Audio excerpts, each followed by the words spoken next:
الحمد للہ وکفی وسلام علی عبادہ الذین اصطفیٰ اما بعد۔ قرآن کریم کی 10ویں سورت سورہ یونس ہے۔ چونکہ اس میں یونس علیہ السلام کی قوم کا تذکرہ ہے، اس لیے اس مناسبت سے سورت کا نام سورہ یونس رکھ دیا گیا۔ پہلے رکوع میں اللہ رب العزت فرماتے ہیں کہ اللہ تعالیٰ نے اپنے بندوں میں سے ایک بندے کو نبوت کے لیے چن لیا، یعنی اللہ رب العزت نے تمام کی تمام کائنات میں، تمام افراد میں اپنے محبوب صلی اللہ علیہ وسلم کو آخری نبی کے طور پہ بحیثیت نبی کے چن لیا۔ اکان للناس عجبا، کیا لوگوں کو اس بات پر تعجب ہوتا ہے کہ ہم نے اپنی جانب سے ایک بندے کو چنا اور اس کے اوپر وحی کی؟ یہ تو ہمارا فیصلہ ہے۔ نبوت کبھی بھی الیکشن کے ذریعے سے نہیں آتی، نبوت ہمیشہ اللہ کی سلیکشن ہے۔ اللہ رب العزت جسے چاہیں چن لیں، تو اس میں جو ہے وہ پریشانی کی کیا بات ہے، حیرانگی کی کیا بات ہے؟ اللہ رب العزت کی ذات پر غور کرو، اللہ کی قدرت کی نشانیوں پہ غور کرو۔ ان تمام چیزوں پہ غور کرنے سے تمہیں اندازہ ہوگا کہ وہ پروردگار کتنی بڑی ذات ہے جس ذات پر ایمان لانے کا تمہیں کہا جا رہا ہے۔ اور تمہارا حال کیا ہے کہ تم تو انتہائی ناشکرے لوگ ہو۔ قرآن کریم انسانوں کو ناشکرہ کہہ رہا ہے، اور یہ دوسرے رکوع میں اللہ رب العزت انسانوں سے ایک شکوہ کر رہے ہیں۔ اب واقعی بات یہی ہے کہ یہ شکوہ بالکل برحق ہے۔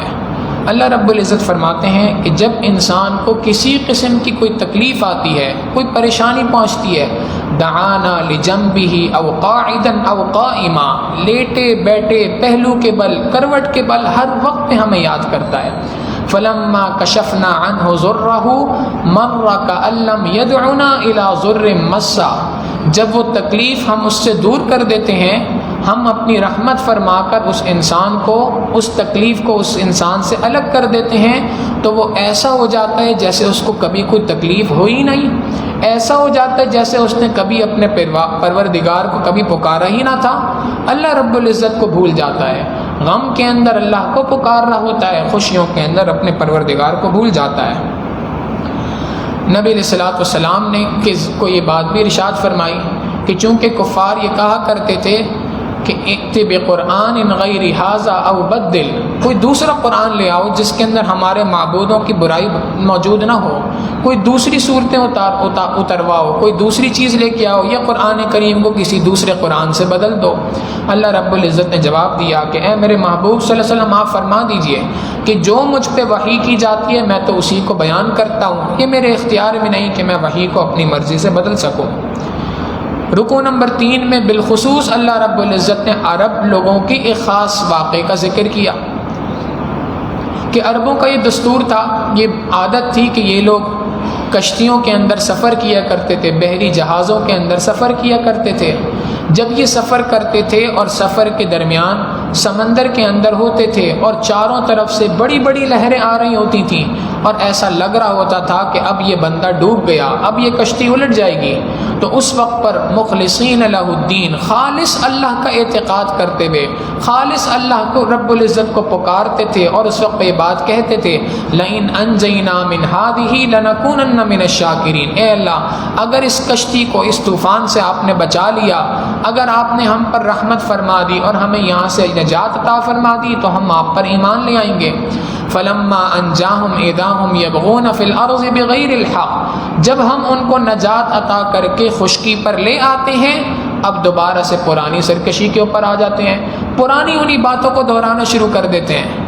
ہم انسانوں کا بھی یہی حال ہے، مختلف قسم کی پریشانیوں میں، مختلف قسم کے عذابات میں، مختلف مصائب میں گرفتار ہوتے ہیں، تو اللہ سے دعا کرتے ہیں یا اللہ یہ کام ٹھیک کر دے، اے اللہ اس مسئلے کو حل کر دے، میں آج کے بعد تیری نافرمانی نہیں کروں گا، یا اللہ یہ کام ایسے نہیں ایسے کروں گا۔ مگر جب وہ پریشانی ختم ہو جاتی ہے، اللہ رب العزت اس پریشانی کو دور کر دیتے ہیں، تو اللہ سے کیا ہوا وعدہ بھول جاتے ہیں۔ اللہ رب العزت فرماتے ہیں کہ نجات کا ذریعہ یہ ہے کہ تم اپنے پروردگار سے کیے گئے وعدے کو پورا کرو، اور یاد رکھو کہ اللہ رب العزت نے جو وعدے تم سے کیے ہیں یا تم نے اللہ سے جو وعدے کیے ہیں اس میں اللہ کا کوئی فائدہ نہیں۔ واللہ یدعو الی دار السلام، اللہ تمہیں سلامتی والے گھر جنت کی طرف بلا رہا ہے، اس کے تمام کی تمام احکامات اسی لیے ہیں۔ لہٰذا جو کوئی شخص بھی نیکوکاری والی زندگی گزارے گا، ایسے نیکوکاروں کے لیے اللہ رب العزت نے بھلائی کا ارادہ کر رکھا ہے، بھلائی ملے گی یعنی قیامت کے دن جنت ملے گی، وہ زیادہ، اور اللہ رب العزت کا دیدار ان کو نصیب ہوگا۔ اور اس کے مقابلے میں جو بدکار لوگ ہیں، کل قیامت کے دن ان کے لیے ذلت ہے، چہروں کے اوپر ان کے سیاہی برس رہی ہوگی، ایسا لگے گا گویا رات کے ٹکڑے تھے جو ان کے چہرے کے اوپر ڈال دیے گئے۔ رکوع نمبر 4 میں اللہ رب العزت نے چند سوالات نبی علیہ السلام کو فرمائے کہ آپ ان سوالات کو ذرا ان مشرکین سے کیجئے، یہ جو اللہ کے ساتھ دوسرے معبودوں کو شریک کرتے ہیں، ان سے ذرا حق کے اعتراف کرنے والے سوالات، وہ سوالات جن کے ذریعے سے حق کا اعتراف کرنے پہ یہ مجبور ہو جائیں گے، آپ ذرا وہ سوالات ان سے کیجئے۔ وہ کیا سوالات تھے؟ اے لوگوں یہ بتاؤ آسمان و زمین کا بنانے والا کون ہے؟ اب ظاہر ہے یہ نہیں کہہ سکتے تھے کہ ہمارے اس بت نے بنایا، کیونکہ اس بت کو تو خود انہوں نے اپنے ہاتھوں سے تراشا تھا۔ اے لوگوں یہ بتاؤ تمہیں رزق کون دیتا ہے؟ مردوں کو زندہ کون کرتا ہے؟ زندوں کو مارتا کون ہے؟ تو ان تمام سوالات کے جواب کے اندر یہ لوگ کہیں گے فَسَيَقُولُونَ اللَّهُ، اللہ ہی کی ذات ہے جو زندوں کو مارتی ہے، مردوں کو زندہ کرتی ہے، بارشوں کو برساتی ہے، یہ سارے کے سارے کام اللہ ہی کی ذات کرتی ہے۔ اب جب اعتراف کر لیا حق کا تو اب ایمان لے آؤ، اگر ایمان لے آؤ گے تمہارے لیے بہتر ہے، اور اگر ایمان نہیں لے کے آؤ گے تو یاد رکھو نقصان تمہارا ہی ہے۔ یہ قرآن کریم اللہ رب العزت کی جانب سے نازل کیا گیا ہے، یہ قرآن کریم سراپا ہدایت ہے، اور یہ قرآن کریم پچھلی کتابوں کی تصدیق کرتی ہے۔ ایسا نہیں ہے کہ پچھلے ادیان کی نفی کرتی ہے کہ پچھلے سارے دین غلط تھے، نہیں، جتنے آسمانی ادیان ہیں، آسمان سے اترنے والے دین ہیں، ان سب کے سب دینوں کی قرآن کریم تصدیق کرنے والی کتاب ہے۔ رکوع نمبر 5 میں اللہ رب العزت فرماتے ہیں کہ دنیا کی زندگی کل قیامت کے مقابلے میں ایک لمحے کی جیسی ہے، لہٰذا کیا تم ایمان لانے کے لیے اللہ کے عذاب کا انتظار کر رہے ہو؟ کیا ایمان لانے کے لیے، نیک اعمال کرنے کے لیے اللہ کے عذاب کا انتظار کر رہے ہو کہ اللہ کا عذاب آئے گا تو ہم توبہ کریں گے؟ نہیں، جب اللہ کا عذاب آ جاتا ہے تو اس وقت پر پھر وہ عذاب ٹلتا نہیں ہے۔ اگر اللہ کا عذاب آ جائے اور انسان کے پاس اس دنیا کے برابر ساری کی ساری مال و دولت ہو، وہ ساری مال و دولت دے کر فدیے کے طور پہ اپنے آپ کو چھڑوانا بھی چاہے تو جان نہیں چھوڑے گی۔ لہٰذا قرآن کریم پہ ایمان لاؤ، اور یہ قرآن کریم وہ کتاب ہے جس کے ذریعے سے نیکی کی نصیحت کی جاتی ہے۔ قرآن کریم کے 4 اوصاف بیان کیے۔ پہلا وصف کہ یہ قرآن کریم کے ذریعے سے نیکی کی نصیحت کی جاتی ہے ایمان والوں کو۔ اب جب نیکی کی نصیحت کر دی جائے تو نیکی کی نصیحت کرنے پر انسان کا دل تو اس کا دماغ تو اس کو قبول کر لیتا ہے، لیکن اس پہ عمل اس وقت تک نہیں ہو سکتا جب تک کہ دل درست نہ ہو۔ ایک بات پتہ ہے انسان کو یہ صحیح ہے لیکن عمل نہیں کر رہا، کیوں؟ دل کا بگاڑ ہے۔ تو اللہ رب العزت فرماتے ہیں قرآن کریم جہاں نیکی کی نصیحت کرتا ہے، شفاء، یہ قرآن کریم دلوں کی بیماریوں کے لیے شفا ہے، روحانی بیماریوں کے لیے بھی شفا ہے، جسمانی بیماریوں کے لیے بھی شفا ہے۔ اصلاً یہ قرآن کریم روحانی بیماریوں کے لیے شفا ہے۔ اب جب دل صاف ہو جائے گا، دل کے اندر جتنی بیماریاں موجود ہیں، حسد ہے، بغض ہے، تکبر ہے، کینہ ہے، قرآن کریم کے ذریعے سے سب کے سب ختم ہو جائیں گے۔ تو یہ قرآن کریم رہنمائی کرنے والی کتاب ہے، اصلاح کرنے والی، لوگوں کو بتانے والی ہے کہ صحیح کیا ہے، غلط کیا ہے، اور جب لوگ اس کے اوپر عمل کریں گے تو قرآن کریم چوتھی صفت یہ ہے کہ یہ قرآن کریم عمل کرنے والوں کے لیے رحمت ہی رحمت ہے، سراپا رحمت ہے، ان کو جنت تک پہنچانے والی کتاب ہے۔ رکوع نمبر 7 میں اللہ رب العزت قرآن کریم کے بارے میں ارشاد فرماتے ہیں وَمَا تَكُونُ فِي شَأْنٍ وَمَا تَتْلُو مِنْهُ مِنْ قُرْآنٍ، کہ اے میرے محبوب صلی اللہ علیہ وسلم آپ جو عمل کریں اللہ اس کو دیکھ رہا ہے۔ بالخصوص جب آپ قرآن کریم کی تلاوت کر رہے ہوتے ہیں اللہ رب العزت اس وقت پر حاضر ہوتا ہے۔ کیا معنی ہے؟ اللہ رب العزت تو ہر وقت پہ حاضر ہے، اللہ رب العزت ہر وقت پہ ناظر ہے، لیکن جس وقت پہ قرآن کریم کی تلاوت آپ کرتے ہیں اللہ کی خاص رحمتیں آپ کے اوپر اترتی ہیں۔ یہ قرآن کریم کی ایک خاص صفت ہے، یہ قرآن کریم کی ایک عظمت ہے کہ جب انسان قرآن کریم کی تلاوت کرتا ہے تو اللہ رب العزت کی خاص رحمتیں اس وقت پر اتر رہی ہوتی ہیں۔ کیوں نہ اتریں؟ یہ قرآن کریم اللہ کی ذات سے نکلا ہے۔ جس طریقے سے اللہ کی ذات کو بقا ہے، ہمیشہ سے ہے، ہمیشہ کے لیے ہے، قرآن کریم بھی ہمیشہ سے ہے، ہمیشہ کے لیے ہے۔ لہٰذا یہ قرآن کریم اللہ رب العزت کی صفت ہے، اللہ کی ذات سے نکلی ہوئی چیز ہے۔ لہٰذا جب بندہ اس کی تلاوت کرتا ہے، تصور کرے اس بات کا کہ میں پروردگار سے بات کر رہا ہوں، اللہ رب العزت سے ہم کلامی کر رہا ہوں، دیکھیے اللہ رب العزت کی رحمت کیسے اترتی ہے۔ یہ قرآن کریم پھر انسان کے لیے کیسے شفا نہیں بنتا؟ قرآن کریم واقعتاً شفا ہے، چاہے روحانی بیماری ہو، چاہے جسمانی بیماریاں ہوں۔ اللہ رب العزت فرماتے ہیں کہ جو کوئی شخص بھی گناہوں کو چھوڑنے والی زندگی گزارتا ہے، ایسا بندہ اللہ رب العزت کا دوست ہے۔ اللہ سے دوستی کرنا کوئی مشکل کام نہیں ہے۔ اللہ سے دوستی کرنے کا صرف ایک ہی طریقہ ہے، ایک ہی کام ہے کرنے کا، گناہوں کو چھوڑ دے، اللہ کا دوست بن گیا۔ اولیاء اللہ انہی کو کہتے ہیں، متقی انہی کو کہتے ہیں۔ ولی کسی کام کے کرنے والے کو نہیں کہتے، کسی کام کے نہ کرنے والے کو کہتے ہیں، گناہوں کے نہ کرنے والے کو ولی کہتے ہیں۔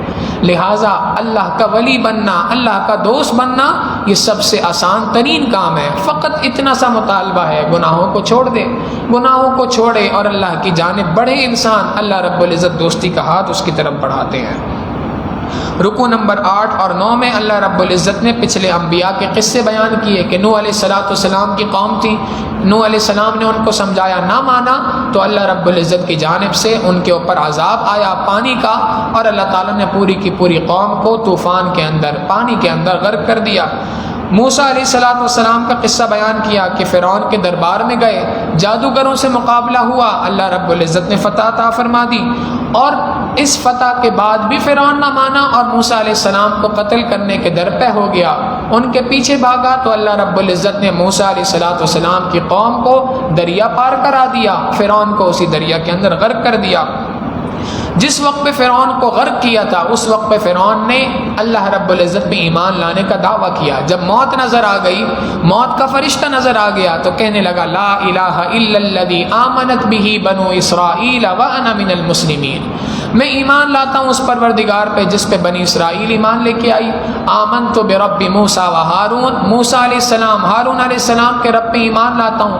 اللہ رب العزت فرماتے ہیں آن اب ایمان لاتا ہے، وقد عصیت قبل، اس سے پہلے تو تم اللہ رب العزت کی نافرمانی کیا کرتے تھے، لہٰذا پتہ چلا کہ توبہ کا دروازہ موت کے غرغرے تک کھلا ہے۔ جب تک موت کا فرشتہ نظر نہیں آ رہا، موت کے آثار انسان کے اوپر نظر نہیں آ رہے، اس وقت تک توبہ کا دروازہ کھلا ہے۔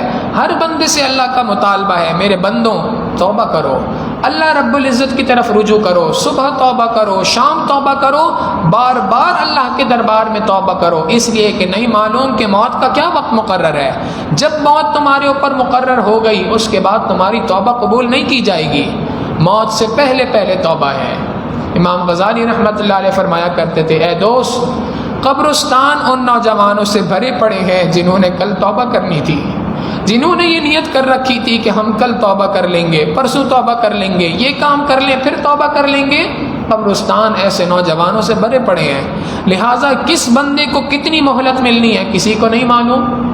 حضرت عائشہ صدیقہ رضی اللہ تعالیٰ عنہ فرماتی ہیں، نبی علیہ السلام نے ارشاد فرمایا، اے عائشہ، ہر بندے کو توبہ کی مہلت نہیں ملا کرتی، اگر تمہیں آج توبہ کی مہلت مل رہی ہے یہ اللہ کا فضل ہے، اللہ کا انعام ہے، اس کے اندر دیر نہ کرنا۔ لہٰذا انسان کو چاہیے کہ بار بار توبہ کرتے رہے۔ رکوع نمبر 10 میں اللہ رب العزت فرماتے ہیں کہ ایک طرف تو یہ قومیں تھیں، نوح علیہ السلام کی قوم ہے، موسیٰ علیہ السلام کی قوم ہے، اور ان کے مقابلے میں یونس علیہ السلام کی قوم بھی تھی کہ جب نبی نے ان کو ڈرایا کہ اللہ کا عذاب آئے گا تمہارے اوپر اگر تم نے میری بات نہ مانی، تو اس قوم نے اللہ کے دربار میں توبہ کی، اللہ نے ان کی توبہ کو قبول کر دیا۔ کشفنا عنہم عذاب الخزی، ہم نے رسوائی کے عذاب کو ان سے دور کر دیا۔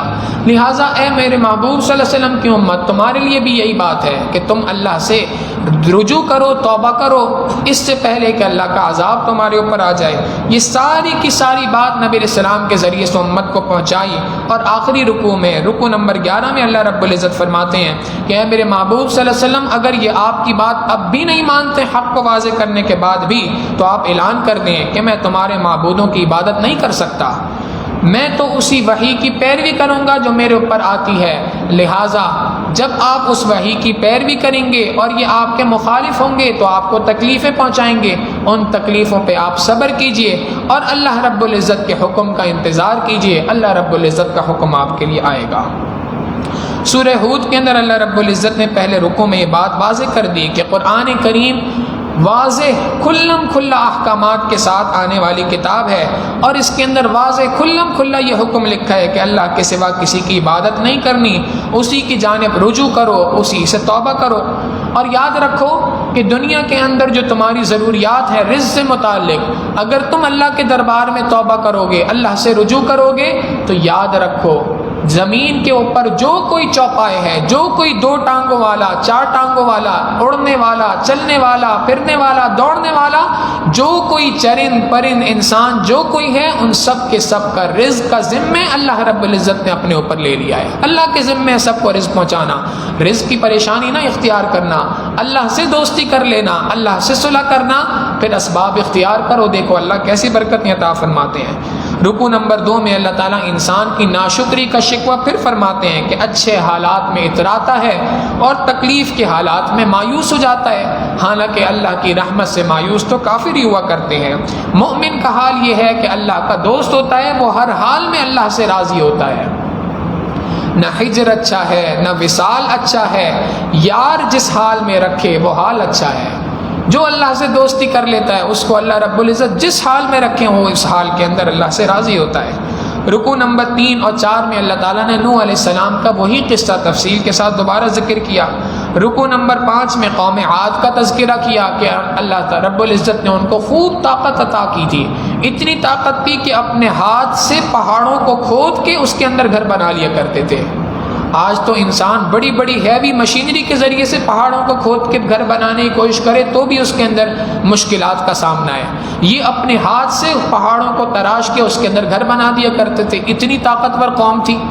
جب اللہ رب العزت کے عذاب سے ان کو ڈرایا گیا تو کہنے لگے من اشد منا قوہ، ہم سے بڑا طاقتور کون ہے؟ جب یہ سرکشی تکبر اختیار کیا تو اللہ رب العزت کی جانب سے ان کے اوپر بھی سزا آئی، اللہ رب العزت نے اس قوم پر عذاب بھیجا۔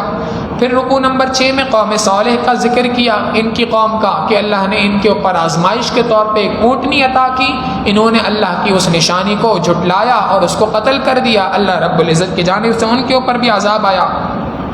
رکوع نمبر 7 میں اللہ رب العزت نے ابراہیم علیہ السلام کا تذکرہ کیا کہ فرشتے ابراہیم علیہ السلام کے پاس بیٹے کی خوشخبری دینے کے لیے آئے کہ آپ کے پاس ایک بیٹا آنے والا ہے جس کا نام اسحاق علیہ السلام ہے، اور ہم آپ کو بیٹے کی خوشخبری دینے آئے ہیں اور ساتھ میں بتانے آئے ہیں کہ قوم عاد جو ہے ہم ان کے پاس جا رہے ہیں ان کو ہلاک کرنے کے لیے۔ تو اللہ تعالیٰ نے وہاں پر ذکر کیا کہ قوم عاد کو ہم نے ہلاک کیا۔ رکوع نمبر 8 میں قوم شعیب کا تذکرہ کیا کہ ان کا جرم یہ تھا کہ یہ ناپ تول میں کمی کیا کرتے تھے۔ شعیب علیہ السلام ان کو ڈراتے تھے، سمجھاتے تھے تو یہ بات کہتے تھے یا شعیب اصلاتک تأمرک ان نترک ما یعبد آباؤنا، کیا آپ کی نماز روزہ آپ کو اس بات سے روکتی ہے کہ آپ ہماری مارکیٹ کے اندر آئیں ہمیں ڈسٹرب کریں؟ ہمیں کیسے تجارت کرنی ہے ہمیں اچھی طرح سے پتہ ہے، آپ کا کام مسجد کی حد تک ہے، جائیے مسجد میں جا کے اپنا کام کیجیے۔ بدقسمتی یہ ہے کہ آج یہ غلط فہمی آج بھی لوگوں کے ذہنوں کے اندر ہے، جب بات کہی جاتی ہے یہ فلاں چیز فلاں طریقہ کاروبار حلال ہے فلاں حرام ہے، یہ طریقہ صحیح نہیں یہ طریقہ غلط ہے، تو آگے سے جواب دیا جاتا ہے کہ کیا اسلام نے ہمیں تجارت کا بھی طریقہ سکھلایا ہے؟ بھئی مولوی صاحب کا اس بات سے کیا تعلق کہ میں کس طریقے سے کما رہا ہوں؟ تجارت کیسے کرنی ہے یہ تو میرا کام ہے، میں اس کاروباری آدمی ہوں، مجھے پتہ ہے صحیح طریقے سے کمانے کا طریقہ کیا ہے۔ اگر آپ جیسے بتا رہے ہیں ایسے کمانا شروع کیا تو ایسے تو کمائی ہو گئی پھر میری، حقیقت یہ ہے کہ کمانا کیسے ہے اس کا طریقہ بھی اسلام نے بتایا ہے۔ اسلام ایک مکمل ضابطۂ حیات ہے، زندگی کے ایک ایک شعبے میں ایک ایک قدم کے اٹھانے کا طریقہ اور سلیقہ بتانے والے دین کا نام اسلام ہے۔ نبی علیہ الصلوۃ والسلام کے ایک صحابی سے ایک شخص نے پوچھا تھا، کیا تمہارے پیغمبر علیہ السلام نے تمہیں بیت الخلاء میں بیٹھنے کا طریقہ بھی بتایا ہے؟ تو انہوں نے آگے سے کہا کہ ہاں، ہمارے پیغمبر علیہ السلام نے ہمیں بیت الخلاء کی کرسی پر بیت الخلاء میں بیٹھنے سے لے کر اقتدار کی کرسی پر بیٹھنے کے ایک ایک طریقہ اور سلیقہ میں سکھایا ہے۔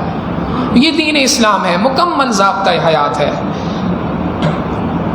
رکوع نمبر 9 میں پھر دوبارہ فرعون اور موسیٰ علیہ السلام کی قوم کا تذکرہ کیا، اور ساتھ میں ان تمام کی تمام چیزوں کا، تمام قوموں کا تذکرہ کر کے نبی علیہ السلام کو تسلی دے دی کہ اے میرے محبوب صلی اللہ علیہ وسلم، آپ ان کی سرکشی پہ پریشان نہ ہوں، جیسے یہ آپ کو ستا رہے ہیں پچھلے انبیاء کو بھی اسی طریقے کی تکلیفیں برداشت کرنی پڑی تھیں، بس آپ ڈٹے رہیے۔ فاصبر کما امرت ومن تاب معک، آپ ڈٹے رہیے جس طریقے سے آپ کو دین اسلام پہ عمل کرنے کا حکم دیا گیا۔ وَأَقِمِ الصَّلَاةَ طَرَفَيِ النَّهَارِ، صبر کیجئے، اور صبر اختیار کرنے کا طریقہ یہ ہے کہ دن اور رات میں اللہ کی طرف رجوع کیجئے، نمازیں پڑھیے، اور ان سے کہہ دیجئے کہ تم بھی انتظار کرو، میں بھی تمہارے ساتھ انتظار کر رہا ہوں، دیکھتے ہیں اللہ کی جانب سے کیا فیصلہ آتا ہے۔ اس کے بعد اگلی سورت سورہ یوسف ہے۔ یوسف علیہ السلام کا تفصیلی تذکرہ اللہ رب العزت نے یہاں پہ ذکر کیا۔ مختصراً بات یہ ہے کہ اللہ تعالیٰ نے یعقوب علیہ السلام کو 11 بیٹے عطا کیے تھے، 12 بیٹے عطا کیے تھے۔ یوسف علیہ السلام کے 11 بھائی تھے۔ یوسف علیہ السلام نے ایک خواب دیکھا، اپنے والد کو بیان کیا۔ والد کو یہ بات سمجھ میں آ گئی کہ میرے بیٹے کے اس خواب کی تعبیر یہ ہے کہ اللہ نے آگے چل کے اس کو نبوت عطا کرنی ہے۔ اب وہ شفقت خاص یوسف علیہ السلام کی طرف تھی جو دیگر بھائیوں کی طرف نہیں تھی، چونکہ ان کی تربیت ایک خاص انداز میں کر رہے تھے کہ اس نے آگے چل کے نبی بننا ہے۔ بیٹوں نے جب یہ بات دیکھی تو بجائے اس کے کہ وہ اس پہ خوش ہوتے، انہوں نے حسد کرنا شروع کر دیا، اور اس حسد کی آگ نے ان کو یہاں تک پہنچا دیا کہ انہوں نے اپنے اس بھائی کو اٹھا کر جنگل کے اندر ایک کنویں میں پھینک دیا، اور باپ کو آ کے بتایا کہ جی ہمارا جو بھائی تھا وہ جنگل کے اندر کھو گیا، بھیڑیا اس کو کھا گیا ہے۔ ادھر اللہ رب العزت نے انتظام کیا کہ ایک قافلہ وہاں سے گزر رہا تھا، اس نے پانی کے لیے ڈول ڈالا تو یوسف علیہ السلام اس کے ذریعے سے باہر آ گئے۔ انہوں نے ان کو اٹھایا اور لے جا کر مارکیٹ کے اندر بیچ دیا، جیسے غلام بکا کرتے تھے۔ عزیز مصر تھا جو اس زمانے کا بادشاہ وقت تھا، اس نے یوسف علیہ السلام کو خرید لیا اور خرید کے اپنے گھر پہ رکھ لیا۔ اب یہاں گھر پہ رہنے لگے تو اس کی جو بیوی تھی اس کا نام زلیخا تھا، وہ یوسف علیہ السلام کے حسن پہ فدا ہو گئی۔ اس نے یوسف علیہ السلام کو گناہ کی دعوت دی۔ یوسف علیہ السلام نے فرمایا قال معاذ اللہ، میں اللہ کی پناہ مانگتا ہوں اس بات سے کہ جس برائی کی طرف تم مجھے دعوت دے رہی ہو، انہ ربی احسن مثوایا، میرا جو یہ آقا ہے جس میرے ساتھ بڑی اچھے حسن سلوک والا معاملہ کرتا ہے، میں کیسے اس کے گھر والوں کے ساتھ بددیانتی کر سکتا ہوں، لہٰذا میں اللہ سے اس معاملے کے اندر ڈرتا ہوں۔ زلیخا نے کتابوں کے اندر لکھا ہے کہ 12 دروازے تھے ایک کے پیچھے ایک جن کے اوپر تالے لگوا دیے تھے، اور یوسف علیہ السلام سے کہا تم بچ کے کہاں جا سکتے ہو، کہیں نہیں جا سکتے۔ یوسف علیہ السلام نے اللہ کی جانب رجوع کیا اور دروازوں کی طرف بھاگے۔ اللہ رب العزت نے یوسف علیہ السلام کی مدد فرمائی۔ یوسف علیہ السلام دروازے کے قریب پہنچتے، ایک ایک کر کے تالے ٹوٹتے جاتے، یوسف علیہ السلام باہر نکلتے گئے۔ علماء نے لکھا یہاں سے یہ بات پتہ چلتی ہے کہ جو کوئی شخص بھی اللہ رب العزت کے سامنے گناہوں سے بچنے کا ارادہ کرتا ہے، اللہ کی جانب قدم بڑھاتا ہے، اللہ رب العزت اس کے ہاتھ کو پکڑ لیا کرتے ہیں، اس کی مدد فرماتے ہیں۔ دوسری بات، انسان کے اختیار میں جتنی بات ہے اتنی بات کو اختیار کرے۔ تیسری بات، اللہ رب العزت کی ذات ہے جو عزت کے نقشوں کے اندر ذلت عطا کرتی ہے اور ذلت کے نقشوں میں عزت عطا کرتی ہے۔ یہ تو ذلت کا نقشہ تھا کہ اس نے کہا کہ اگر تم یہاں سے بھاگنے کی کوشش کرو گے بھاگ نہیں سکتے، برائی نہیں کرو گے تو میں تمہیں سارے جہاں میں رسوا کر دوں گی، برباد کر دوں گی۔ مگر ان سب کے باوجود یوسف علیہ السلام نے وہاں سے دوڑ لگائی۔ اللہ رب العزت کی ذات نے ذلت کے نقشوں سے یوسف علیہ السلام کو عزت عطا فرمائی۔ کیسے؟ باہر نکلے تو عزیز مصر کھڑا تھا، زلیخا نے فوراً اسی وقت پر تہمت لگا دی کہ یہ وہ شخص ہے جو میرے ساتھ برائی کا دعویٰ کر رہا تھا۔ اللہ رب العزت نے ایک چھوٹا دودھ پیتا بچہ جو ابھی بول نہیں سکتا، ماں کی گود میں تھا، اللہ نے اس کے ذریعے سے یوسف علیہ السلام کے حق میں گواہی دلوا دی، بتا دی یہ بات کہ جو میری جانب رجوع کرتا ہے، جو میری جانب رجوع کرتا ہے، میں پروردگار اس کے لیے ذلت کے نقشوں میں سے عزت کے فیصلے عطا کرتا ہوں۔ چنانچہ یوسف علیہ السلام کو اس کے اندر عزت ایسی ملی کہ اس کے بدلے اللہ رب العزت نے مصر کی بادشاہت یوسف علیہ السلام کو عطا کر دی، اور وہ جو بھائیوں کو بھی لوٹا دیا، اور اسی کے ساتھ ساتھ یعقوب علیہ السلام جو یوسف علیہ السلام کی جدائی میں غمزدہ تھے ان کو بھی لوٹا دیا، ملاقات کرا دی۔ وہ سارے کے سارے بھائیوں نے یوسف علیہ السلام سے معافی مانگی۔ نبی علیہ السلام کو سارا کا سارا واقعہ سنا کے اللہ رب العزت یہ بات ارشاد فرماتے ہیں کہ اے میرے محبوب صلی اللہ علیہ وسلم، جس طریقے سے سارے کے سارے بھائی جو ایک زمانے میں دشمن تھے، ایک وقت وہ آیا کہ یوسف علیہ السلام کے سامنے جھک گئے، اے میرے محبوب صلی اللہ علیہ وسلم، یہ سارے کے سارے مشرکین مکہ جو آج آپ کے دشمن بنے ہوئے ہیں، ایک دن آئے گا آپ کے سامنے ہاتھ باندھ کے ویسے ہی کھڑے ہوں گے جس طریقے سے یوسف علیہ السلام کے 11 بھائی ان کے سامنے کھڑے تھے۔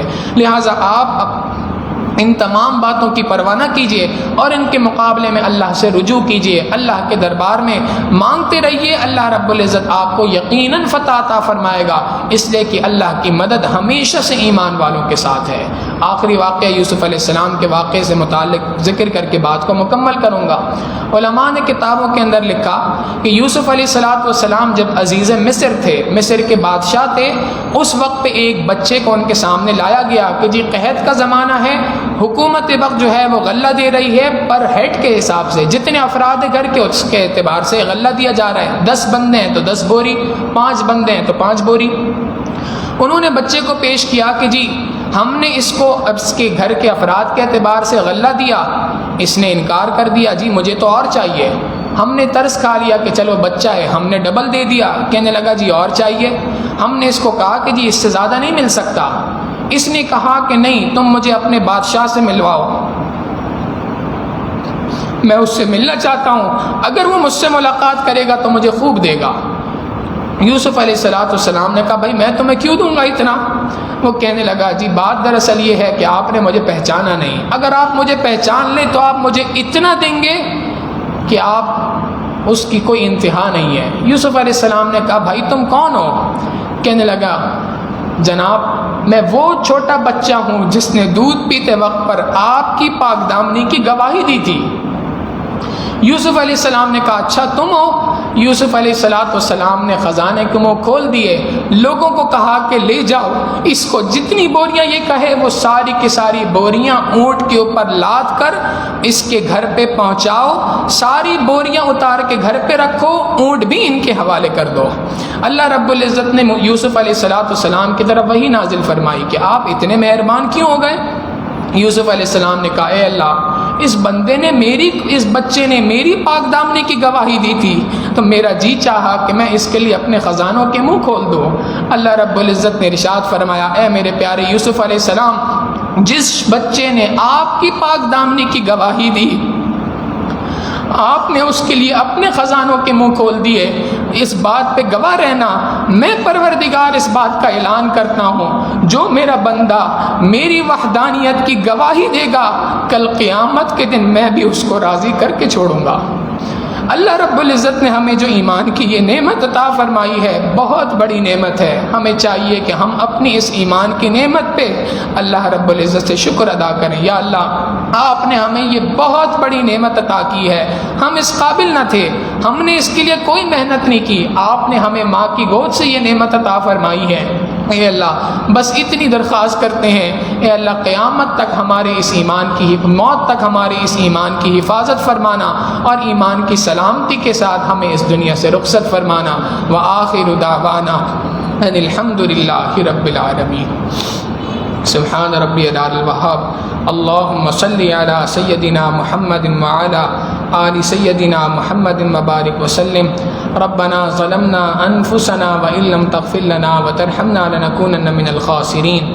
ربنا آتنا فی الدنیا حسنة وفی الآخرة حسنة وقنا عذاب النار۔